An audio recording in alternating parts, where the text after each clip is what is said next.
While millions of people are screaming at their TVs, painting their faces, and getting emotionally destroyed because 11 strangers lost a game, there's a massive group of people who just don't care. And according to neuroscience, their brains might actually be wired completely differently. Stay with me, because what I'm about to tell you will change how you see both yourself and the sports-obsessed people in your life.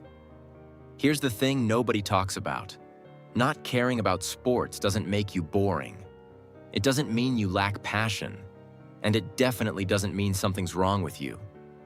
But there is something fascinating happening in your brain that's completely different from the 60% of Americans who follow sports religiously. Let's start with the obvious question. Why do so many people care so much? Humans are tribal creatures. For thousands of years, being part of a group meant survival. Your tribe protected you from predators, helped you hunt, kept you alive. And sports? They're basically modern tribes with better merchandise. When someone watches their team, their brain releases oxytocin. That's the bonding hormone, the same chemical that makes you love your family. Wild, right? Their brain literally tricks them into thinking these millionaire athletes are part of their clan. But here's where it gets interesting. People who don't obsess over sports often have what psychologists call lower tribal instincts. Their identity isn't as strongly tied to being part of a group. They're more individualistic. They're more likely to say, I don't need to belong to something bigger to feel complete. And there's actual research on this. A 2019 study found that people with low sports interest showed way less us versus them thinking. Translation? They don't automatically hate the other team just because they're not on their side. But wait, it gets weirder. What happens in the brain of a sports fanatic during a game is legitimately wild. You know that feeling when you're about to open a present? That anticipation? That's dopamine firing in your brain. Sports fans get that same hit during games.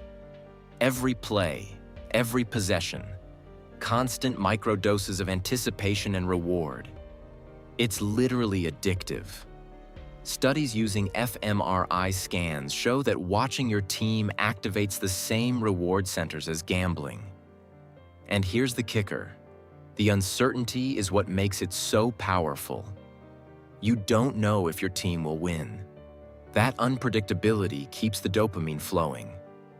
It's called intermittent reinforcement, the most addictive reward schedule known to psychology.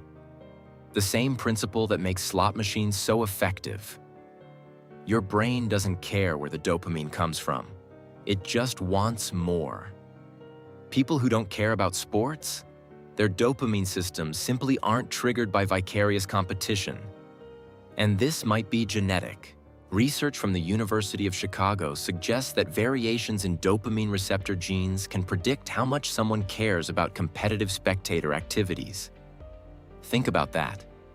Your complete indifference to whether the Lakers win or lose might literally be written in your DNA. But there's another layer. Sports fans experience something called BIRGing, basking in reflected glory. When their team wins, they say, "We won." When their team loses, they say they lost. Notice the shift? They literally absorb the victory as their own accomplishment. Their testosterone actually increases after a win. Their cortisol spikes after a loss. Their body responds like they personally played the game. People who don't care about sports rarely do this with anything. They don't tie their self-worth to external groups they have no control over. Some psychologists argue this is actually healthier. Your mood doesn't depend on whether some guy you've never met catches a ball. But here's something that might surprise you.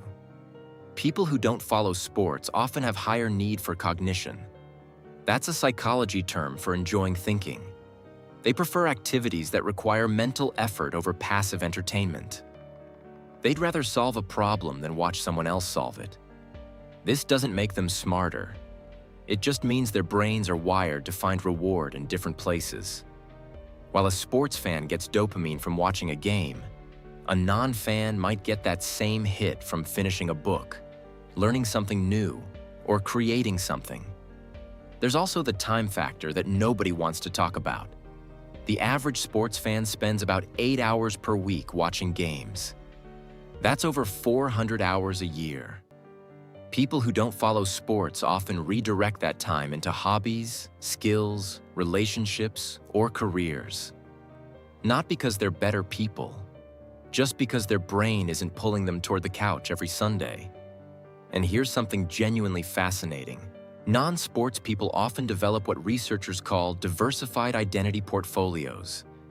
Instead of having one major identity anchor like being a Cowboys fan or a Lakers fan, they spread their sense of self across multiple areas.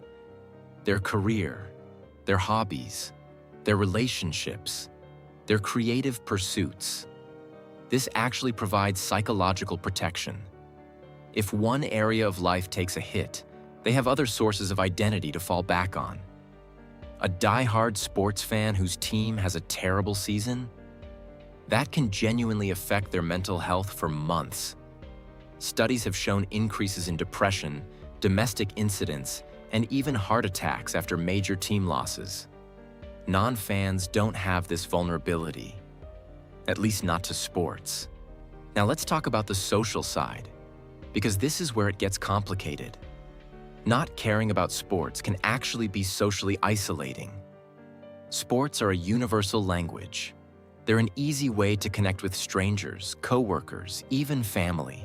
When you don't speak that language, you miss out on a massive bonding opportunity. Research shows that sports talk accounts for a huge percentage of casual workplace conversation among men especially. If you can't participate, you're essentially locked out of a major social channel. But here's the flip side. People who don't rely on sports for social connection often develop deeper conversational skills. They can't fall back on "did you see the game last night?" so they learn to connect in other ways. They ask more questions. They find common ground in different areas. They become more versatile communicators. There's also an authenticity factor. Non-sports people aren't performing interests they don't feel. They're not pretending to care about something just to fit in. In a world full of people faking enthusiasm, that genuine indifference is actually refreshing. Let me tell you about something called identity fusion. This is when people's personal identity becomes completely merged with a group identity. Die-hard sports fans often experience this. The team isn't just something they like. The team is who they are. This fusion can create incredible community and belonging. But it can also create blind loyalty, irrational hatred of rival fans, and emotional volatility based on things completely outside their control. Non-sports people rarely experience identity fusion with any group. They maintain clearer boundaries between themselves and external entities. Some researchers argue this represents a more individuated sense of self. Others argue it means missing out on one of the most powerful human bonding experiences available. Neither is right or wrong. They're just different ways of being human. Now here's something nobody wants to admit. There's a quiet judgment that goes both ways. Sports fans sometimes see non-fans as pretentious, boring, or unable to just relax and enjoy something simple. Non-fans sometimes see sports fans as wasting time, being irrational, or caring about something meaningless. Both groups are wrong. The sports fan finding community and excitement in watching a game is doing something deeply human. The non-fan finding fulfillment elsewhere is also doing something deeply human. The brain just finds its rewards in different places. And this brings us to something important. The things you obsess over reveal how your brain's reward system works. Sports fans have reward systems highly tuned to tribal competition, uncertainty, and vicarious achievement. Non-fans have reward systems tuned to other frequencies entirely. Neither system is superior. They're just different instruments playing different music. But here's what I want you to take away from this. If you don't care about sports, you're not missing a chip. You're not broken. You're not somehow less fun or less capable of passion. Your brain simply lights up for different things, and understanding that can help you stop feeling like an outsider every time sports come up. And if you do care about sports, you're not wasting your time. You're not being irrational. You're engaging with something that fulfills genuine human needs for belonging, excitement, and shared experience. The real insight here isn't that one group is right. It's that human brains are incredibly diverse in what they find meaningful. And that diversity is actually beautiful when you think about it. Some brains want to watch the game. Some brains want to play a different game entirely. Some brains want to skip games altogether and do something else. All of them are valid. All of them are human. All of them are just trying to find dopamine, connection, and meaning in their own way. So the next time someone asks if you watched the game and you have to admit you didn't even know there was a game, don't apologize. Your brain is just wired for different adventures. And that's not a bug.